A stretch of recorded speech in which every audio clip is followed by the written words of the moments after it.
that if we don't address the problems in this country as far as like how disenfranchised some people are and how horrible some communities are that people grow up in and people find themselves stuck in with no recourse, no way out, no role models, no nothing, no financial opportunities.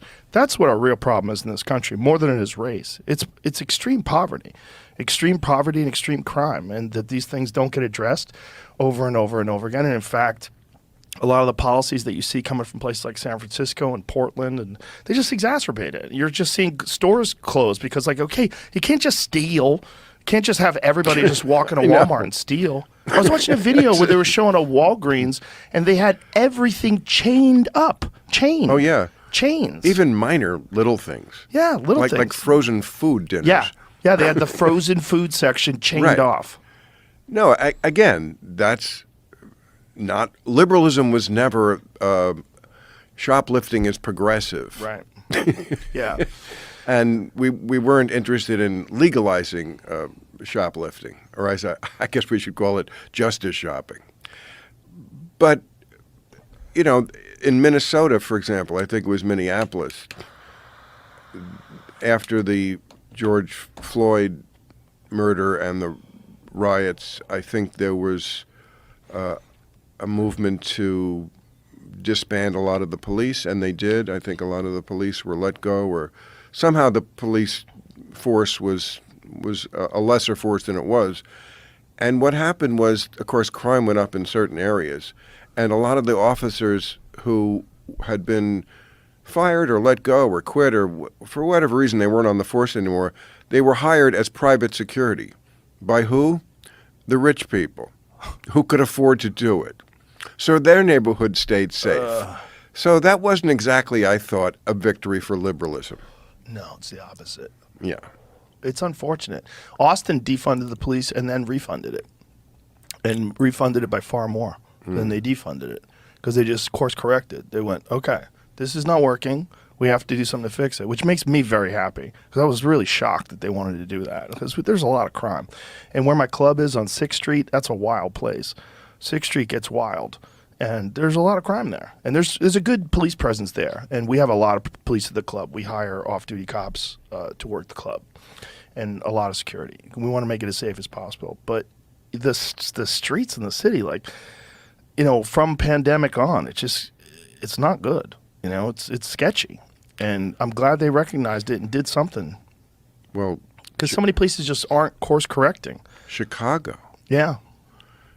I mean, not just the places where, I mean, murders have been happening way out of control in Chicago among the African-American community for far too long and not really reported in the way that they should be. It's amazing how black lives don't seem to matter when they're taken by black lives. Right. But I mean, now Chicago, my friends who live there say it's not safe anywhere. Yeah, it's very sketchy, very sketchy. And that's Chicago. Yeah, Chicago used to be great. It used to be easy. It used to be a great city. I mean, it always had problems in some areas, but I mean, even those areas. I had a conversation once with a driver who was a former cop, and what he told me is that they arrested all the key drug players, and then there was a power struggle, and things got way worse. He's like, their idea was like, go in, arrest the big kingpins, and then we'll clean up the city. It didn't work at all. The opposite had an effect. It was the opposite effect. There was way more crime. He said it just got way more violent. Well, I mean, I think a lot of the murders that happen are over nonsense. You know, somebody dissed you on social media or made fun of your sneakers or some shit. I mean, some of it is drug turf and that kind of stuff. Yeah.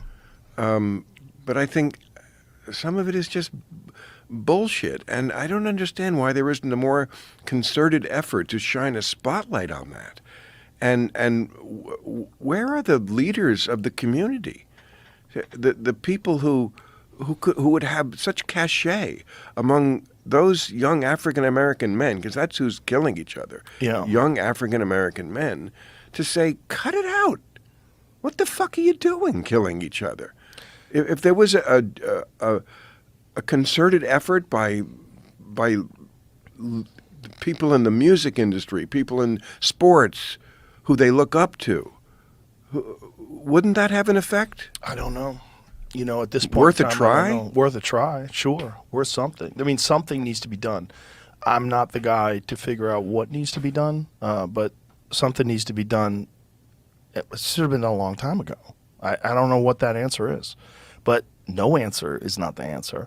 And continuing the same policies that got you in the same problems, and just defunding the police officers and making things far worse, and then not course correcting, that's not the answer either. Right. It's nice to talk about politics. It's great. I would hate to be one of those fucking people. To be an actual politician and have to be responsible for all this shit.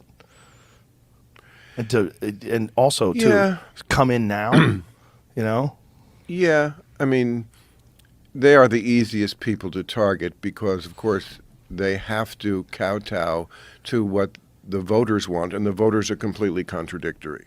So I do have some sympathy for politicians, because if you ask the voters what they want, they will basically say they want every sort of goodie that the government can provide on a Arizona tax base. They want a Swedish social net on an Arizona tax base, and that's just not possible. And then the answer is always tax the rich, which is like, well, that doesn't help incompetent government. It does they have not. more money. It doesn't help them. Well,